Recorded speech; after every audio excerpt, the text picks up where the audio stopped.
तो देखिए आज का हमारा टॉपिक है बर्नौली का प्रमेय, बर्नौलीज़ थ्योरम। देखिए आज थोड़ा समस्या है, लाइट आ नहीं रहा है। हमारे यहाँ का लाइट थोड़ा बड़ा फॉल्ट हो गया है, तो लाइट आ नहीं पा रहा है, तो स्टूडियो के अंदर मैं वीडियो नहीं बना पा रहा हूँ। इस प्रकार से वीडियो बना पा रहा हूँ, लेकिन आपको कॉन्सेप्ट एकदम 100% ताबड़तोड़ समझ आएगा और आप एग्ज़ाम में कचरकुट लिख के आओगे और भरपूर नंबर पाओगे। इसका समस्या मत लीजिए, आपको समझ आएगा, देखते जाइए बस। देखिए इसका डेफिनेशन देखते हैं क्या होता है। जब कोई असंपीड्य और अश्यान द्रव, असंपीड्य अश्यान द्रव मतलब ऐसा द्रव जो प्रवाहित हो रहा है तो उसमें बाहरी प्रकार से किसी प्रकार का दाब, फोर्स नहीं लग रहा है, वो हो गया असंपीड्य या अश्यान द्रव। किसी नली में धारा रेखी प्रवाह में बहता है तो इसके प्रत्येक मार्ग के प्रत्येक बिंदु पर, समझ रहे हैं बात को, जब कोई द्रव बहता है तो इसके मार्ग के प्रत्येक बिंदु पर इसकी गतिज ऊर्जा, स्थितिज ऊर्जा और दाब ऊर्जा का मान नियत रहता है, बदलता नहीं है। यही था इसका डेफिनेशन। मतलब वो धारा रेखी प्रवाह से बह रहा होगा इस प्रकार से नली में, तो उसके प्रत्येक बिंदु पर दाब ऊर्जा, गतिज ऊर्जा, स्थितिज ऊर्जा नियत रहेगा, मान नहीं बदलेगा। समझ गए? चलिए अब आगे देखते हैं। अब देखिए यदि धारा रेखी प्रवाह में किसी नली में प्रवाहित द्रव का द्रव्यमान, इसमें क्या हो रहा है, द्रव प्रवाहित हो रहा है जिसका द्रव्यमान क्या है, m है, आयतन क्या है, कैपिटल V है, ठीक है, दाब क्या है, कैपिटल P है, प्रवाह वेग किस वेग से बह रहा है, ये v वेग से बह रहा है, स्मॉल v ना। देखिए यहाँ आयतन कैपिटल V और वेग स्मॉल v।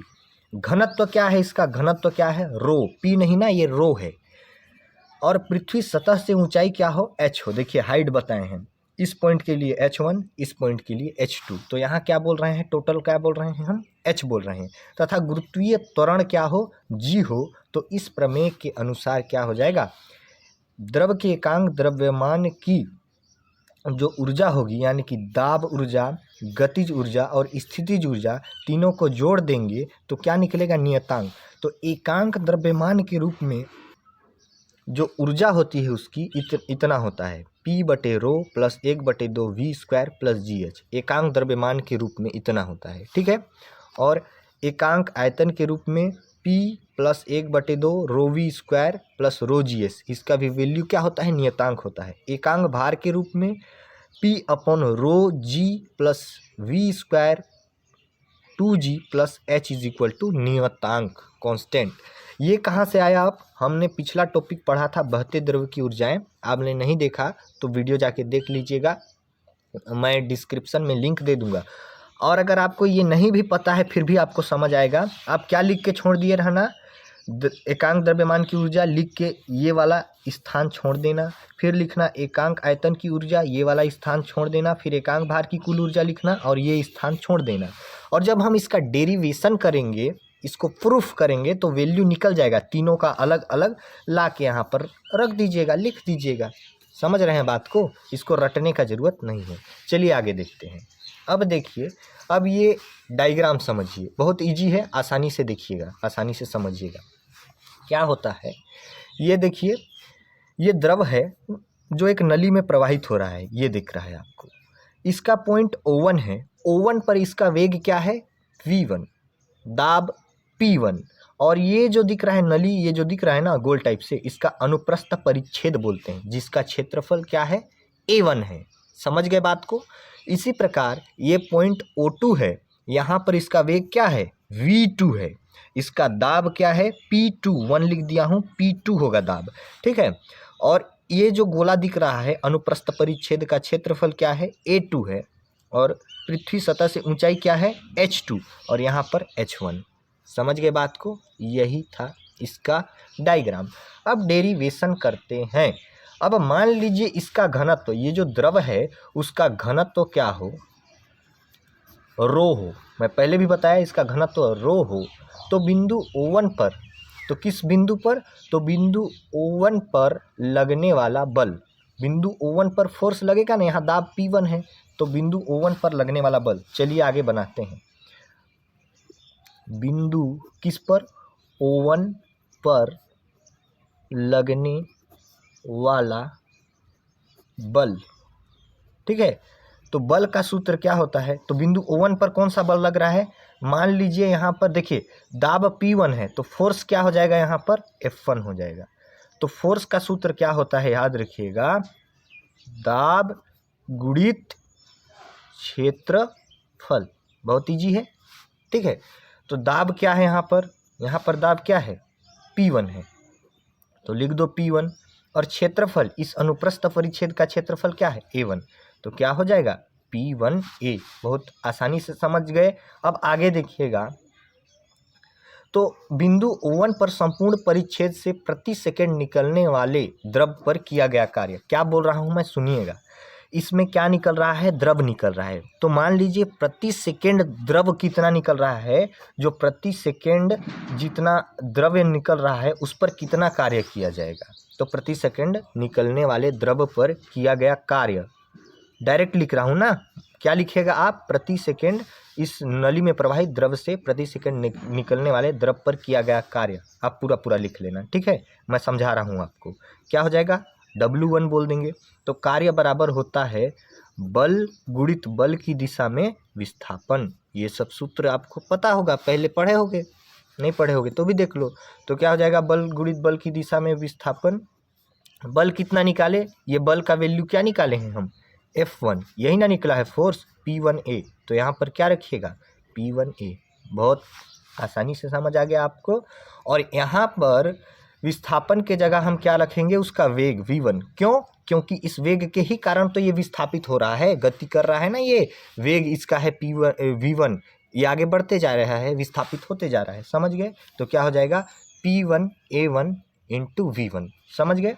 आगे देखें, इसी प्रकार लिखिएगा, इसी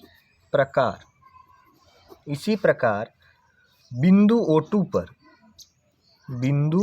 O2 पर, समझ रहे हैं बात को, O2 पर संपूर्ण परिच्छेद की प्रति सेकंड निकलने वाले द्रव पर किया गया कार्य। प्रति सेकंड निकलने वाले द्रव पर किया गया कार्य कहाँ पर, O2 पर। तो यहाँ पर क्या बोल दीजिए, W2। आपको ज़्यादा दिमाग नहीं लगाना है, ऐसे ही एज इट इज उतार दीजिए। क्या उतार देंगे, यहाँ P1A1 V1 है ना, तो यहाँ पर आप लिख दीजिए P2A2 स्मॉल V2।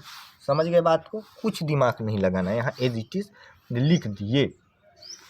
तो लिखिएगा, इसलिए किस पर, द्रव पर किया गया कुल कार्य, ठीक है। कुल कार्य कितना करेंगे, टोटल कार्य।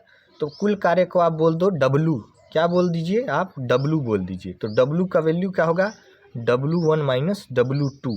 ऐसा क्यों किए, यहाँ पर कोई वैल्यू था W1 पर, आगे आगे बढ़ते जाएगा, उसको क्या करेंगे W2, यानी कि इस पहले वाले में दूसरे वाले को क्या करेंगे, घटा देंगे। समझ गए बात को। आगे जाएगा तो उसका वैल्यू क्या होगा, कुछ उसका कार्य करते जाएगा तो क्षमता घटते जाएगी, इसलिए पहले में दूसरा को घटा दिए। तो क्या हो जाएगा, W1 का वैल्यू क्या है, P1A1 स्मॉल V1। और दूसरे जगह पे क्या है वैल्यू, ये वाला वैल्यू W2 का वैल्यू P2A2 स्मॉल V2।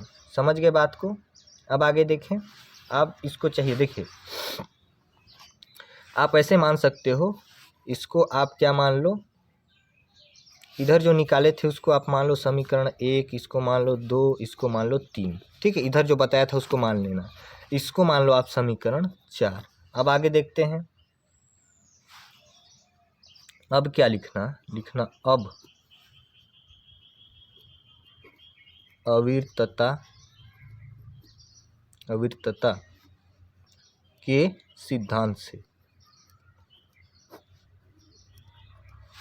तो अविरतता के सिद्धांत से क्या होता है समझिएगा, A1 V1 मतलब क्षेत्रफल आयतन बराबर दूसरे का A2 स्मॉल V2 क्षेत्रफल आयतन, ये होता है अविरतता का सिद्धांत। वो वाला टॉपिक पढ़ेंगे तो आपको और समझ आ जाएगा। आप इतना याद रखिएगा कि पहले वाले का क्षेत्रफल और आयतन का गुणनफल बराबर दूसरे वाले क्षेत्रफल और आयतन का गुणनफल, यही होता है अविरतता का सिद्धांत। समझ गए। अब आगे निकालेंगे, चलिए अगले पेज में देखते हैं। इतना आप चाहिए तो स्क्रीनशॉट करके नोट कर सकते हो, देख लीजिए, ठीक है। चलिए अब आगे देखते हैं। आगे क्या निकालेंगे, इतना आप समझ गए। देखिए आगे आगे क्या निकालते हैं, दोनों क्या हो गया था हमारे पास, बराबर निकल गया। अब हम आगे क्या निकालेंगे, अतः एकांक समय में बहने वाले द्रव का द्रव्यमान निकालेंगे। तो लिखिए अतः एकांक, यूनिट टाइम एकांक समय, ठीक है, एकांक समय में बहने वाले द्रव का द्रव्यमान क्या हो जाएगा, m बराबर क्या हो जाएगा, द्रव्यमान का सूत्र होता है आयतन गुणित घनत्व। इसको भी आप क्या करना, याद रखना, आयतन गुणित घनत्व। किसका सूत्र हुआ, द्रव्यमान का, ठीक है। तो हमारा आयतन क्या हो जाएगा, ये जो वैल्यू निकाले हैं A1 V1 बराबर A2 V2, यही हमारा क्या है, आयतन। ये हो जाएगा पहले का आयतन, ठीक है, जो पहले पॉइंट पर निकालेंगे उसका आयतन, ये हो जाएगा दूसरे पॉइंट पर निकालेंगे उसका आयतन। यही आयतन है ना जो निकाले हैं हम, ये वाला, ठीक। तो यहाँ पर क्या रखिए, आयतन गुणित घनत्व। तो आयतन क्या हो जाएगा हमारा, A1 V1, ये हो गया आयतन, गुणित घनत्व क्या था हमारा, रो। यहाँ पर बताया था मैं, घनत्व क्या है, रो, ठीक है। अब दोनों बराबर होता है तो निकाल दिया आयतन गुणित घनत्व, तो फिर क्या हो जाएगा, बराबर, दोनों तो बराबर है, A2 V2 रो, दोनों क्या हो गया, बराबर हो गया। समझ गए बात को।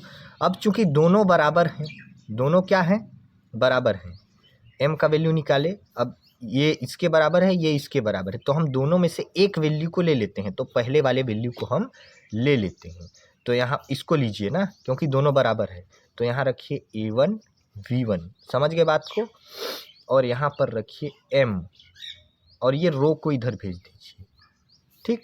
या इसको आप ऐसे लिख सकते हो कि A1 V1 बराबर m बटे रो। समीकरण 4 तक निकाले थे हम, यहाँ पर समीकरण 4 तक निकाले थे, इसको आप समीकरण 5 बोल दो।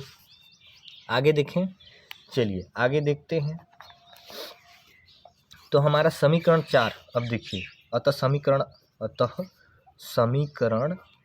4 व 5 से, समीकरण 4 व 5 से क्या हो जाएगा, देखिए समीकरण 4 से हम ये वैल्यू निकाले थे, कितना निकाले थे, ये देखिए ये वैल्यू निकाले थे हम ना, और समीकरण 5 ये निकाले हैं। हमारा समीकरण 4 था, क्या था, लिख देता हूँ एक बार और, W बराबर था W1 माइनस W2, ठीक है, इज इक्वल टू था P1 A1 V1 minus P2 A2 V2। ये था हमारा समीकरण, क्या था, ये 4 था। तो 4 और 5 से, तो ये 4 और ये वाले 5 से क्या करेंगे हम लोग, चलिए आगे देखते हैं। तो हम क्या करेंगे, ये जो P1 A1 दिख रहा है आपको, और यहाँ पर आपको क्या दिख रहा है, A1 V1, sorry A1 V1 यहाँ दिख रहा है, और यहाँ पर क्या दिख रहा है, A1 V1, ये। तो A1 V1 के जगह क्या रख देंगे, m बटे p रख देंगे। समझ रहे हैं बात को। तो देखिए यहाँ हम क्या था, W बराबर W1 माइनस W2 इतना था, जिसका वैल्यू क्या था, P1 A1 V1 minus P2 A2 V2। तो हम लोग क्या कर देंगे, यहाँ पर P1 तो होगा ही, और A1 V1 के जगह ये वैल्यू रख देंगे समीकरण 5 से, m अपॉन रो, फिर क्या है माइनस, तो लगाओ माइनस, फिर क्या है यहाँ पर P2 है तो रखो P2, और इसकी जगह हम क्या रख देंगे, m बटे रो, m बटे रो। क्यों ऐसा हुआ, यहाँ पर तो A1 V1 है, लेकिन यहाँ पर A2 V2 है। हम क्या बताए थे कि A1 V1 और A2 V2 दोनों क्या हैं, आपस में बराबर हैं। तो हम A2 V2 की जगह भी यही वैल्यू रखेंगे। समझ गए बात को। अब आगे देखिए, अब देखिए यहाँ पर ये जो P1 P2 क्या हो जाएगा, P1 माइनस P2, ठीक है, और ये m बटे रो जो है वो क्या निकल जाएगा, कॉमन निकल जाएगा। समझ गए, इसको आप मान लो समीकरण 6।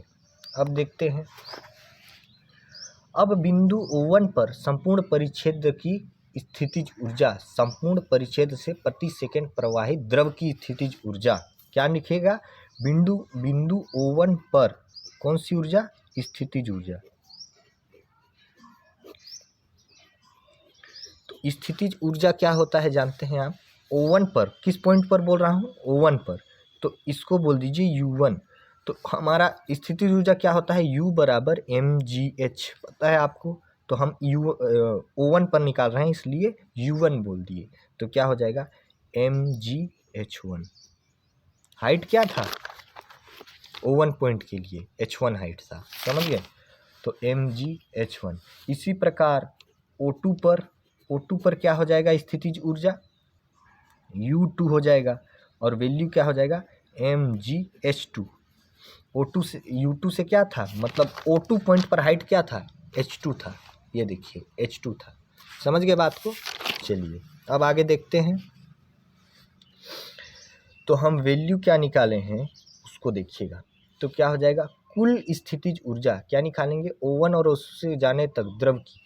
अब O1 से O2 तक जाने के लिए लिखिएगा आप इसको ना, मैं समझा रहा हूँ आपको, O1 से O2 तक जाने के लिए कुल स्थितिज ऊर्जा कितना हो जाएगा, कुल स्थितिज है ना ऊर्जा, कुल स्थितिज ऊर्जा क्या हो जाएगा आपका, U बराबर क्या करिए U2 माइनस U1 करिए, ठीक, ये थोड़ा लिखने में मिस्टेक हो गया, ठीक कर लीजिएगा आप, U बराबर U1 माइनस U2।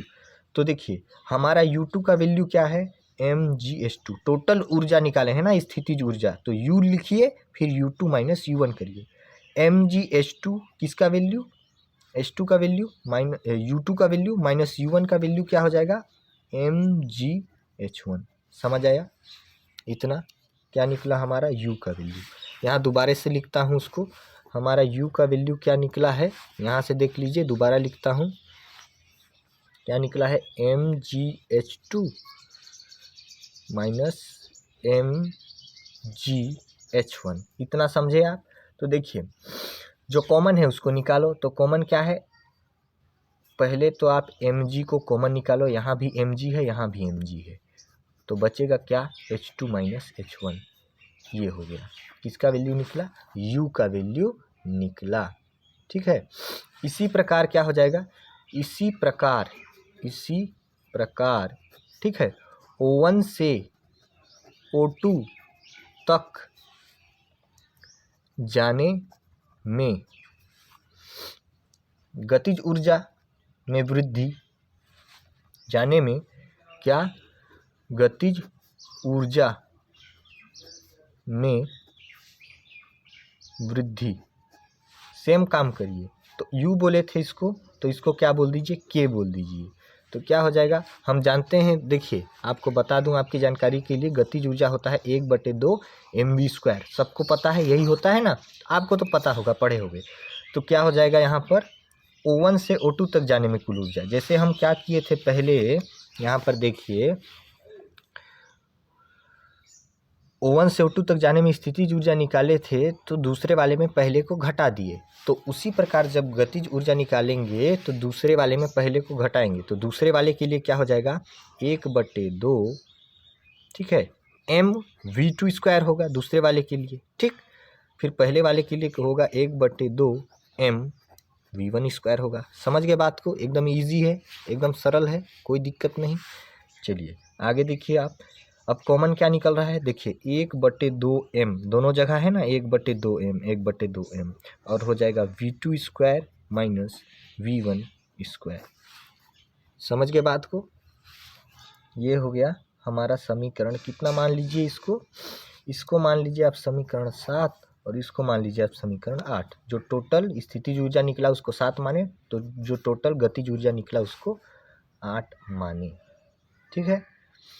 अब आगे क्या देखिएगा, अब एक चीज़ और लिखिएगा थ्योरी में, यहाँ पर कि जो द्रव, थ्योरी में लिखिएगा ना, मैं बता देता हूँ आपको क्या होता है, ऊर्जा संरक्षण नियम से लिखिएगा, ऊर्जा संरक्षण नियम के अनुसार द्रव पर किया गया कार्य जो होता है, द्रव पर, यहाँ आप थ्योरी में पहले ऐसे लिखिएगा, ठीक है, जो द्रव पर किया गया क्या होता है, कार्य होता है, वो द्रव की स्थितिज ऊर्जा और गतिज ऊर्जा में वृद्धि, स्थितिज ऊर्जा में वृद्धि U निकाले और गतिज ऊर्जा में वृद्धि क्या निकाले, K निकाले, K योग के बराबर होता है। इसको आप पहले यहाँ थ्योरी में लिखना, फिर इसको लिख देना, समझ गए।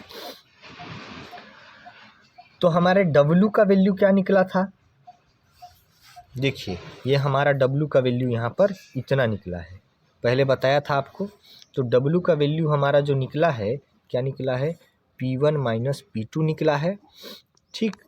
और यहाँ पर निकला है m/ρ, समझ गए बात को, बराबर स्थितिज ऊर्जा का वैल्यू हमारा ये वाला निकला है, ये उसको क्या कर दीजिए, लिख दीजिए। क्या करते हैं हम, लिख देते हैं, चलिए कितना निकला है, mgH2 माइनस H1 निकला है, समझ रहे हैं बात को, प्लस गतिज ऊर्जा का वैल्यू कितना निकला है, 1/2m, ठीक है, v2 square minus v1 square, समझ गए इतना। अब आगे सॉल्व करें। अब देखिए यहाँ पर आप क्या रखिए, यहाँ पर आप क्या रखिए, P1 माइनस P2 रखिए, ठीक। बाकी को क्या कर दीजिए, आप पक्षांतर कर दीजिए, उधर भेज दीजिए, समझ गए बात को। पहले आप इतना देखिए, इतना वैल्यू मिला आपको, देखिए ये बराबर के इस पार क्या है, m है, यहाँ पर भी क्या है, m है, और यहाँ पर भी क्या है, m है। ये क्या खुल जाएगा, आपस में कट जाएगा। ऐसा क्यों होगा, यहाँ भी m, यहाँ भी m, तो दोनों से क्या निकलेगा, कॉमन, कॉमन निकलेगा, ठीक है। फिर दोनों साइड से क्या होगा, कट जाएगा, तो आप डायरेक्ट यहाँ से काट देना। इसके बाद ये स्टेप लिखना, फिर यहाँ पर क्या बचा, रो बचा, ठीक है। तो रो क्या होगा, इधर गुणा हो जाएगा, तो रो का इससे गुणा होगा तो क्या हो जाएगा, रो जी, ये इधर गुणा होगा ना, तिर्यक गुणा ऐसे, तो क्या हो जाएगा, रो जी। फिर इसका गुणा इससे होगा तो क्या हो जाएगा, रो जी H2, समझ गए। फिर इसका गुणा इधर होगा तो क्या हो जाएगा, रो जी H1, क्या हो जाएगा, रो जी H1, समझ रहे हैं ना, गुणा कर रहे हैं बस। फिर लगाओ प्लस, फिर उसका गुणा, रो का गुणा इधर भी होगा, तो m तो कट गया है, तो क्या हो जाएगा, 1/2 है यहाँ पर, रो का गुणा यहाँ होगा, क्या होगा, 1/2 रो होगा, फिर इसका अंदर गुणा होगा, तो रो v2 स्क्वायर, फिर माइनस है, माइनस लगा, फिर 1/2 है, फिर इस रो का अंदर गुणा होगा, इधर यहाँ गुणा होगा तो हो जाएगा रो, फिर उसका अंदर गुणा इससे होगा तो v1 स्क्वायर। बस गुणा कर रहे हैं, एकदम इजी है, समझ गए बात को। अब आगे देखिएगा, इसको हम चाहें तो इस प्रकार से भी लिख सकते हैं, देखिए 1 1 वाले को एक साथ लिख दीजिए। देखिए यहाँ 1 है, यहाँ 1 है और यहाँ 1 है, तो क्या करिए आप, P1, ठीक है, ये माइनस में है, इधर आएगा तो हो जाएगा प्लस में, रो जी H1, फिर ये इधर आएगा तो हो जाएगा प्लस में 1/2 रो v1 स्क्वायर, बराबर है, बराबर लगाइए। ये माइनस क्या है, P2 है, उधर जाएगा तो क्या हो जाएगा, प्लस P2 हो जाएगा, ठीक है। P है ना, ये P और रो में कंफ्यूज नहीं होना है। फिर यहाँ पर क्या है, प्लस रो जी H2, फिर यहाँ पर ये प्लस में है 1/2 रो v2 स्क्वायर, समझ गए बात को। समीकरण 8 माने थे, इसको मान लीजिए 9। इतना वैल्यू हमारा क्या निकल गया, बराबर, क्या निकल गया, ये बराबर। तो क्या लिखिएगा आप, अब निकल गया है, अब फाइनल डिसीजन आने वाला है, तो क्या हो जाएगा, इसी प्रकार बोल के आप क्या लिख सकते हो, ये पहले O1 बिंदु के लिए इतना है ना, 1 1 वाला, O2 बिंदु के लिए इतना, तो लिखिएगा इसी प्रकार अन्य बिंदुओं के लिए सिद्ध किया जा सकता है ना, सिद्ध किया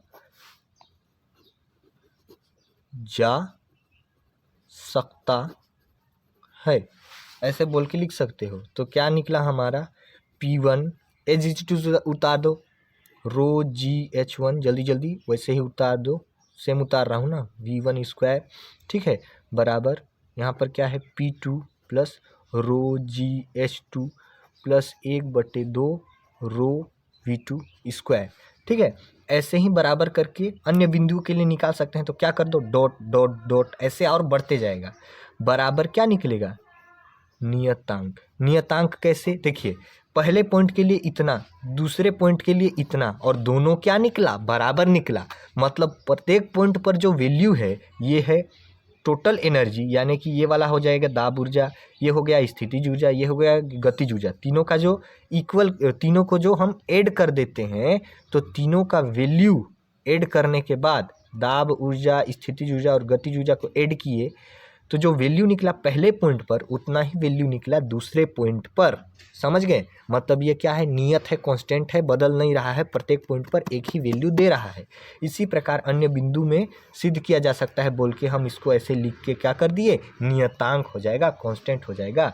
या फिर इसको ऐसे लिख दीजिए, P1 P2 P3 बोलने से अच्छा आप यहाँ पर बोल दीजिए P और यहाँ पर आप बोल दीजिए रो जी एच बोल दीजिए, और यहाँ पर 1/2 रो वी स्क्वायर बोल दीजिए। 1 2 3 बोलने के से अच्छा हम एक ही क्या बोल दिए, इतना बोल दिए। ठीक है, बराबर क्या हो जाएगा, नियतांक। समझ गए? 1 2 3 ना बोल के हम इतना बोल दिए, सभी के लिए आ जाएगा इतना।